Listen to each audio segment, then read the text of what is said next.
तो आइए सुनते हैं आज की वीडियो में नॉवेल हमजाद का एपिसोड नंबर 6। मैंने अमल का वक्त सुबह 7 बजे से दोपहर 2 बजे तक का रखा था। सूरज निकल चुका था। पत्थर पर चढ़कर मैं इस तरह खड़ा हो गया कि अपना साया मुझे सामने जमीन पर पड़ता नजर आ रहा था। मैंने हिसार कायम किया और अपने साए के सर के मुकाम पर नजरें जमा कर अमल पढ़ने का आगाज कर दिया। कुछ देर तो ठीक गुजरी, मगर जैसे जैसे धूप की तमानत में इजाफा हुआ मुझे प्यास लगनी शुरू हो गई। मौसम इतना गर्म नहीं था, मगर तब भी मुस्तकिल धूप में खड़े होना बहुत मुश्किल काम था। शिद्दत प्यास से मेरे गले में कांटे पड़ रहे थे और जिस्म से पसीना धारों की तरह बह रहा था। मुझे डर था कि डिहाइड्रेशन ना हो जाए। मैं नहीं जानता कैसे 7 घंटे गुजरे, कैसे अमल की तादाद मुकम्मल हुई, कैसे घिसटता हुआ मैं गार तक पहुंचा और अंदर दाखिल होकर पानी की सुराही तक पहुंचा। सुराही से पानी पीकर मैं वहीं जमीन पर लेट गया और खुद को संभालने की कोशिश करता रहा।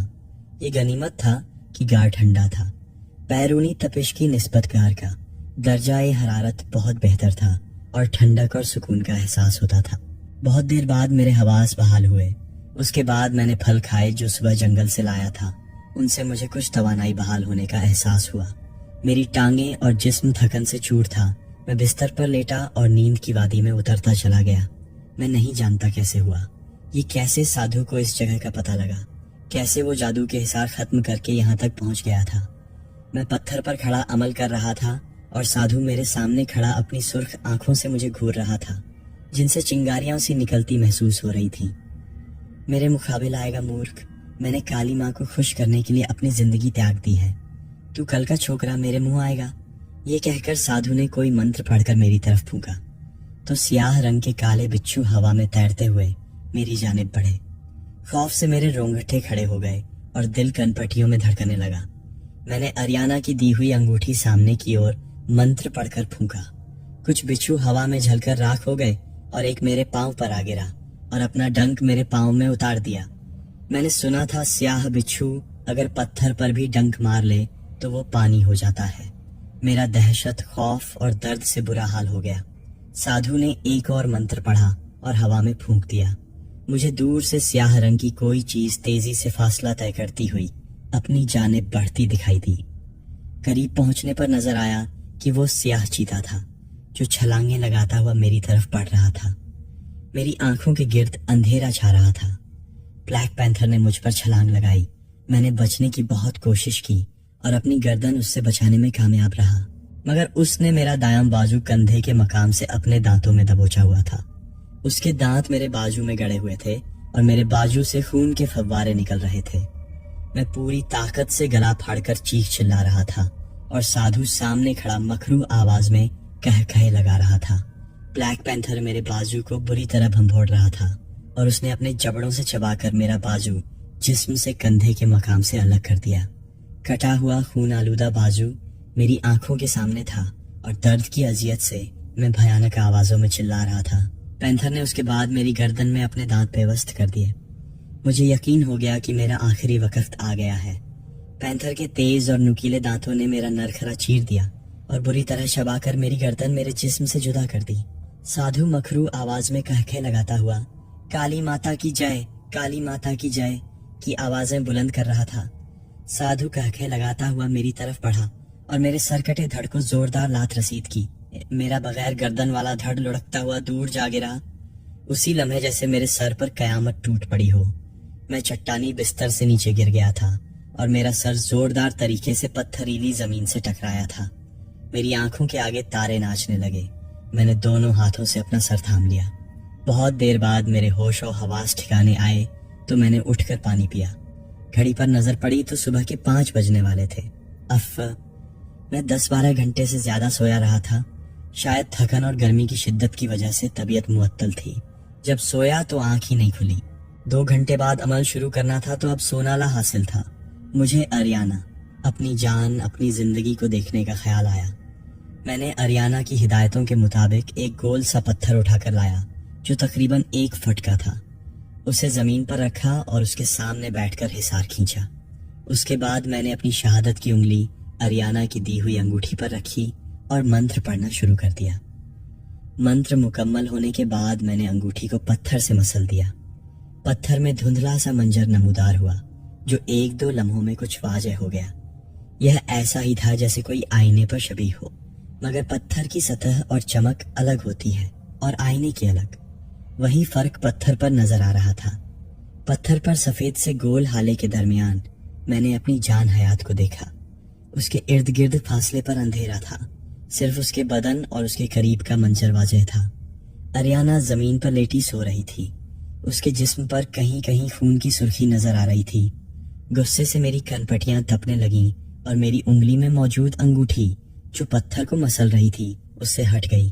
पत्थर से अंगूठी का छूना खत्म होते ही वो मंजर आंखों से गायब हो गया, मगर मेरा गुस्सा और बदला लेने का जोश कम नहीं हुआ। काफी देर तक मैं उसी हालत में बैठा रहा। फिर मेरी नजर घड़ी पर पड़ी। 6 बज रहे थे।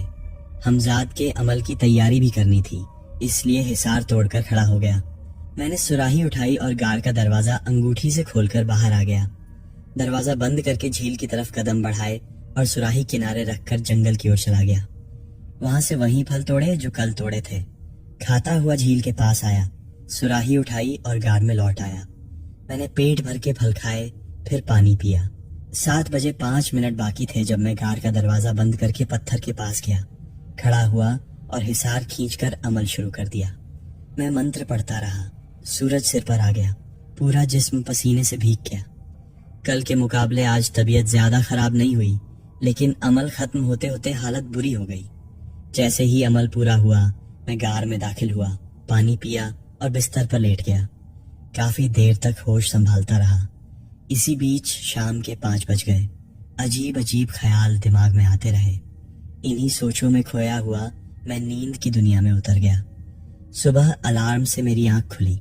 थोड़ी देर तक यूं ही बिस्तर पर पड़ा रहा, फिर फल खाए, पानी पिया और गार से बाहर आ गया। हर दिन एक जैसा लगने लगा था। वही अमल, वही काम। 21 दिन गुजर चुके थे। मेरे पास शेव करने का सामान नहीं था। शरीर के बाल बढ़ चुके थे, दाढ़ी और मूंछें बेतरतीब हो गई थी और धूप की गर्मी से बदन की रंगत काली होती जा रही थी। 29वां दिन था। जब अमल खत्म करने ही वाला था तभी जमीन कांपने लगी। जलजला आया। यह इलाका पहाड़ी था और मुझे पता था कि यहाँ ऐसे जलजले आम होते हैं। तेज आवाजों के साथ जमीन हिलने लगी। पहाड़ों से छोटे बड़े पत्थर टूट कर गिरने लगे। मैं डर और घबराहट में आ गया।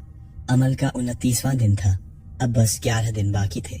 अमल तोड़ता तो नए सिरे से शुरू करना पड़ता और अमल खत्म होने के करीब था। गड़गड़ाहट की आवाजें बढ़ती जा रही थीं। पहाड़ों से पत्थर टूट टूट कर गिर रहे थे। जमीन बुरी तरह लरच रही थी। अचानक मेरे करीबी पहाड़ की छोटी से एक बहुत बड़ा पत्थर टूटा, जिसे पत्थर के बजाय मनोटनो वजनी चट्टान कहना दुरुस्त होगा। वह पत्थर लुढ़कता हुआ मेरी तरफ बढ़ रहा था और अपने साथ छोटे बड़े पत्थर और गर्दो गुबार का तूफान भी साथ ला रहा था। अमल मुकम्मल होने में सिर्फ चंद मिनट थे, मगर बहुत देर हो चुकी थी। वह पत्थर लुढ़कता हुआ मेरी तरफ बढ़ा और मैं अमल मुकम्मल करने या अधूरा छोड़ने की उलझन में फैसला करने का वक्त खो बैठा। वह चट्टान नुमा पत्थर अब इतना करीब आ चुका था कि अगर मैं वहां से हटना भी चाहता तो वह चट्टान मुझे पीसती हुई गुजर जाती। मंत्र 1000 बार हो चुका था। सिर्फ एक बार पढ़ना बाकी था। मुझे अपनी मौत का यकीन हो चुका था। मैंने आंखें बंद कर लीं। मैं आंखें बंद किए मुंतजिर रहा।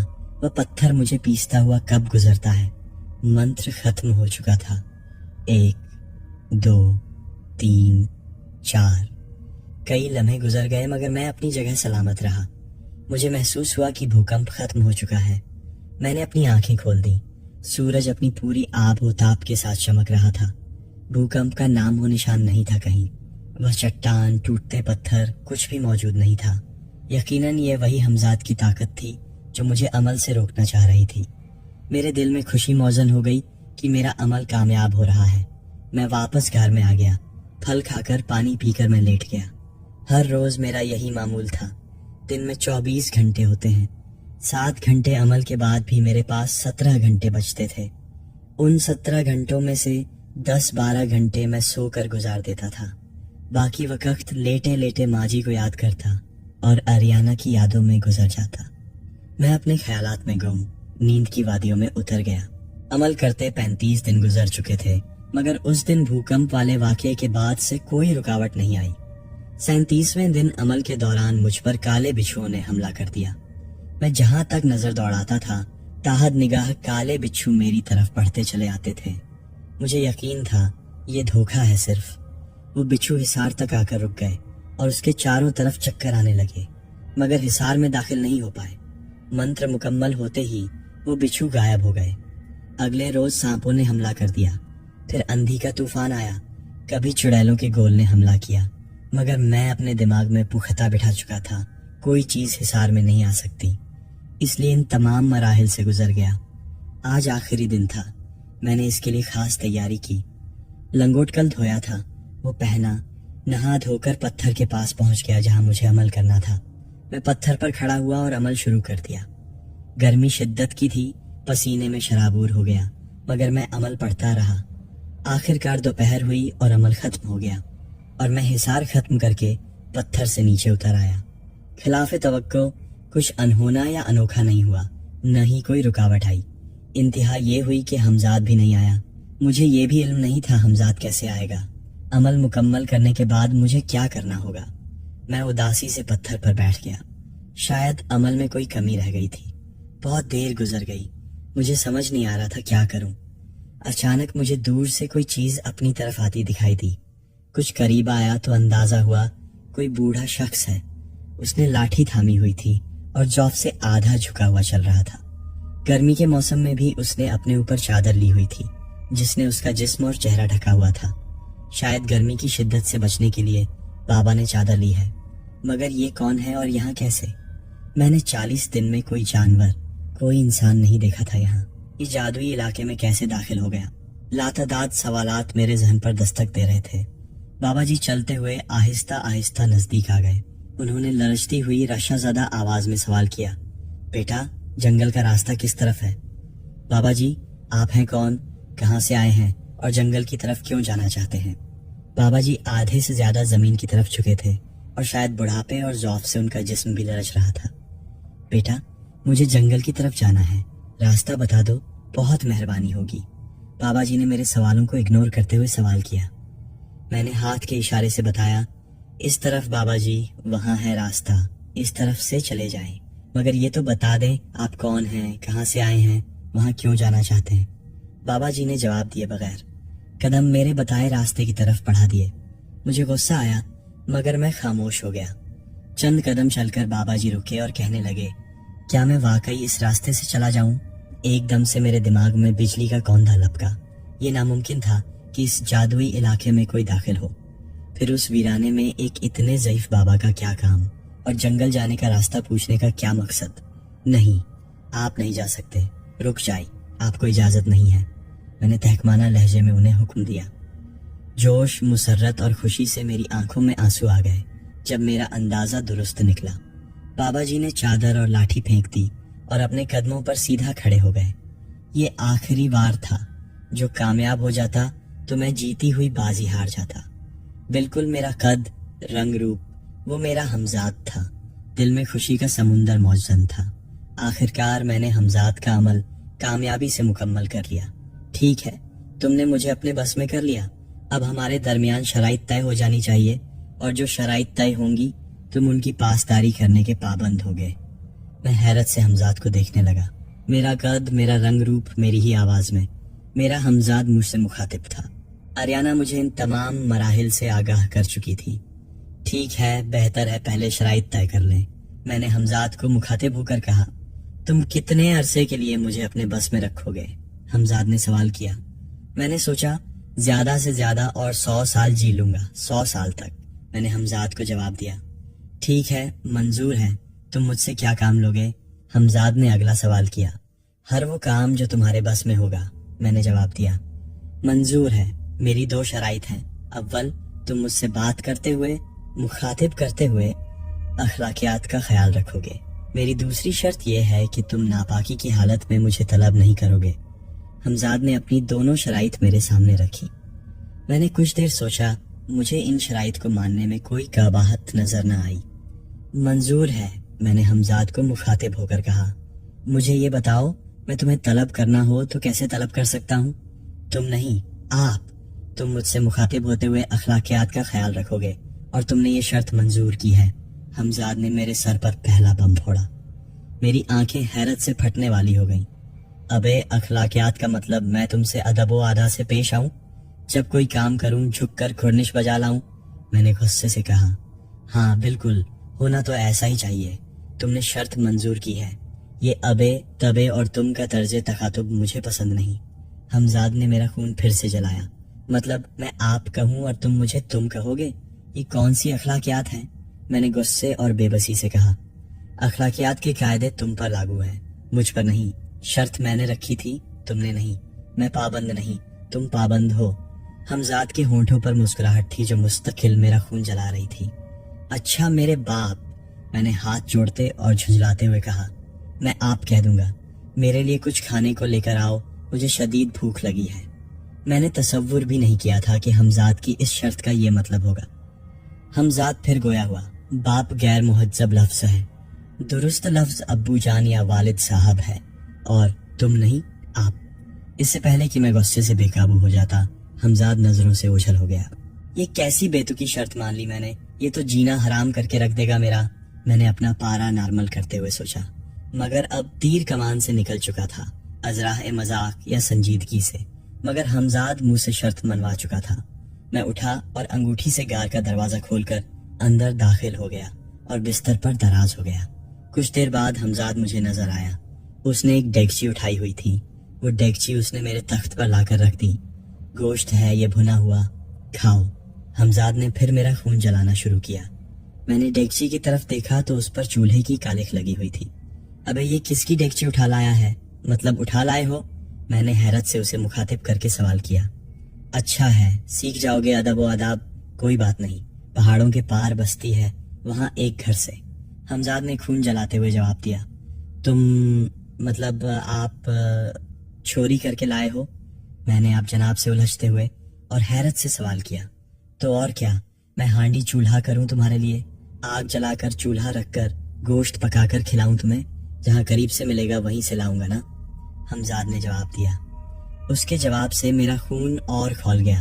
इंतहाई डिठाई और बदतमीजी से पेश आ रहा था वो मुझसे, और खुद अपने लिए अदब व आदाब का मुतकाजी था। जी क़िबला, दुरुस्त फरमाया आपने, शुक्रिया आपका। दूसरों को अखलाकियात के भाषण और खुद खाना चोरी कर लाए, क्या कहने। मैंने खुद पर काबू पाते हुए तंजिया लहजे में जवाब दिया। अखलाकियात के तुम पाबंद हो, मैं नहीं। और तुम खुद कौन से नेक हो? मुझे पता है घर में क्या क्या गुल खिलाते रहे हो तुम। हमजाद ने फिर बदतमीजी की। मेरा पारा चढ़ गया। भाग बे इधर से। तू खुद कौन सा हाजी नमाजी है? मैंने क्या कुछ किया, तूने भी वही किया। तू हमजाद है, मेरा बाप क्यों बन रहा है? तुम फिर गैर अखलाकी तरीके से मुझसे मुखातिब हुए।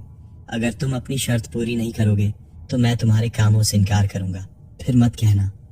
मैं उससे सख्त जवाब देने वाला था, मगर मसलहत के तकाजों को सोच कर रुक गया। मुझे बहुत से काम लेने थे उससे। मैं बस मुट्ठियां भींच कर रह गया और खामोशी से खाने में मशगूल रहा। ऐसा कहाँ होता है? ये किस किस्म का हमजाद है? इसके साथ वक्त कैसे गुजरेगा? ये तो जीना हराम किए ही रखेगा हमेशा मेरा। मैंने गोश्त का बोला तो चोरी करके ले आया। वो हवाई चीजों का दस्तरख्वान, लजीज खाने पेश करना, दुनिया जहान की नेमतें पेश करना, वो तमाम बातें जो कहानियों में पड़ी थी, कहानियां ही थी बस। दूसरी बात, अगर शादी हुई भी तो ना निकाह हुआ, न शादी के तकाजे पूरे हुए, तो शादी कैसी? आखिरी बात, तुमने जो सवाल किया वाजह नहीं है। साधु उसके साथ बहुत कुछ कर रहा है, तुम क्या पूछ रहे हो? हमजाद की बातों से मैं बुरी तरह तप गया। अबे क्या अजाब पाल लिया मैंने। 40 दिन इतनी अजियत इसलिए की थी बर्दाश्त मैंने। 7-7 घंटे धूप में जलकर मैंने अमल मुकम्मल किया। अब हुआ है तो रोग बन गया है जान का। सीधी बात का सीधा जवाब क्यों नहीं देता भाई? मैंने पूछा कि शादी जायज है या नाजायज, सही है या गलत? तुम मामे क्यों बन रहे हो हरियाणा के? जितना पूछा उतना जवाब दो ना। मैंने गुस्से और बेबसी के मिले जुले जज्बात से अपने दिल का गुबार निकाला। मैंने कब मिन्नत की थी? मेरा अमल करो, मतलब तुम्हारा था, मेरा नहीं। मैं तुम्हारा खैर ख्वाह हूँ, मेरा फर्ज है तुम्हारी रहनुमाई। और अपना तर्ज तकातुब ठीक करो, तुम फिर अखलाकियात का दामन हाथ से छोड़ रहे हो। हमजाद ने मुंह बनाते हुए कहा, भाई तुम मतलब आप اپنی اخلاقیات اپنے پاس رکھیں. مجھے صرف اتنا بتا دیں, اریانہ کی مرضی شامل ہے جو سادھو کر رہا ہے اس میں؟ میں وہی پوچھ رہا ہوں, کس کام میں؟ سادھو اریانہ کو بلی بنا دیتا ہے, اس کو قابو کرنے کا منتر پڑھ رہا ہے, کالی مائی کا جاپ کرتا ہے, کھاتا پیتا سوتا جاگتا ہے. تم کس بات کا پوچھ رہے ہو؟ واضح کرو. حمزاد نے میرا خون جلانے کا سلسلہ جاری رکھا. میں نے اپنے بال نوچ لیے. ابے مجھے اس کے کھانے پینے پوٹی کرنے سے کیا لینا دینا؟ میں اریانہ کا پوچھ رہا ہوں. جو حرکتیں کرتا ہے سادھو, اس میں اس کی مرضی شامل ہے یا نہیں؟ میں نے بے بسی سے وضاحت کی. میں تمہیں پچھلے 1 گھنٹے سے کتنی بار ٹوک چکا. ادب آداب سے بات کرو, ابے تبے نہیں پسند. اپنی بات مہذب انداز میں دہراؤ, حمزاد نے ڈٹھائی سے جواب دیا. اسی لمحے مجھے اس مسئلے کا حل سوچ گیا. حمزاد, تم مطلب آپ میرا ہر حکم ماننے کے پابند ہو نا؟ ہاں بالکل ہوں, حمزاد نے فٹ سے جواب دیا. تو میرا پہلا حکم ہے ادب آداب اور اخلاقیات کا خیال رکھو مجھ سے بات کرتے ہوئے, اور دوسرا حکم یہ ہے کہ میں ادب آداب و اخلاقیات کا خیال نہ بھی رکھوں تو تم ٹوکو گے نہیں, نہ میرے کسی کام سے انکار کرو گے. اور اب مجھے جواب دو جو پوچھا.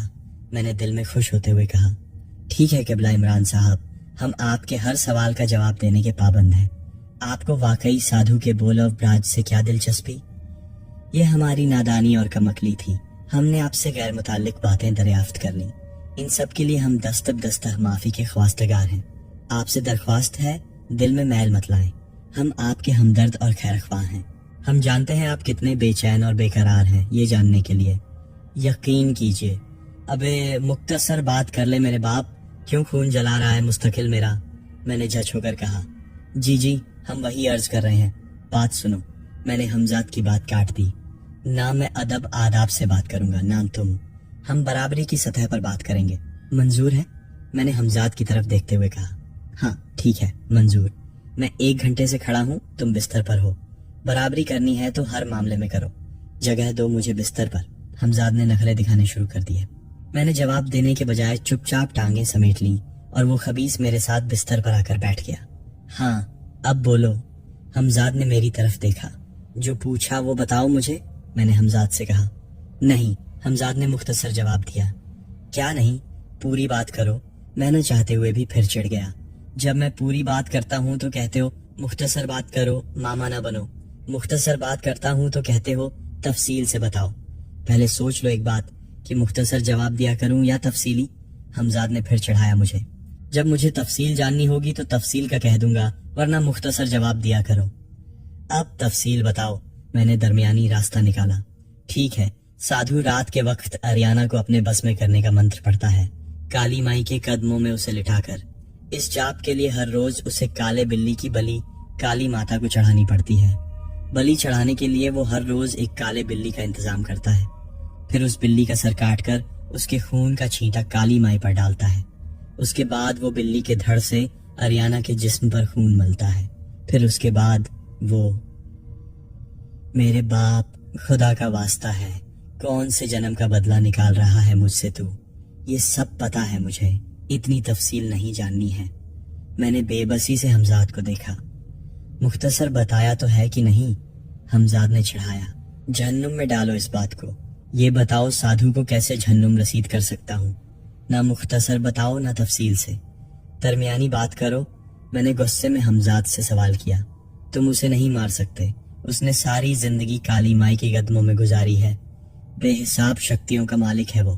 حمزاد نے خلاف توقع معقول جواب دیا. تم نے بڑی مقولیت سے جواب دیا. میں نے شک بھری نظروں سے حمزاد کو دیکھا. ہاں مجھے پتا ہے تم باز نہیں آؤ گے سادھو سے سنگ پھنسانے سے, اور جان سے جاؤ گے تو میرے لیے مصیبت کھڑی کرو گے. حمزاد پھر پٹری سے اترنے لگا. تم 100 سال تک نہیں مر سکتے ہو. حمزاد نے میری آنکھوں میں دیکھا. حیرانی سے میں سیدھا ہو گیا. کیا مطلب ہے اس بات کا؟ تھوڑی وضاحت کرو, میں نے سوال کیا. مطلب تم مجھے بس میں کر چکے ہو, اب تمہاری قدرتی موت آئے تو مرنا ممکن ہے. کسی کے مارنے سے تم نہیں مر سکتے, صرف تمہارا بدن مردہ ہو سکتا ہے مگر تم زندہ رہو گے. حمزاد نے تفصیل بتا کر مجھے خوفزدہ کر دیا اور الجھن میں ڈال دیا. دوستوں, کہانی ابھی جاری ہے. اس کا اگلا حصہ دیکھنے کے لیے ہماری اگلی ویڈیو کا انتظار کریں. اگر آپ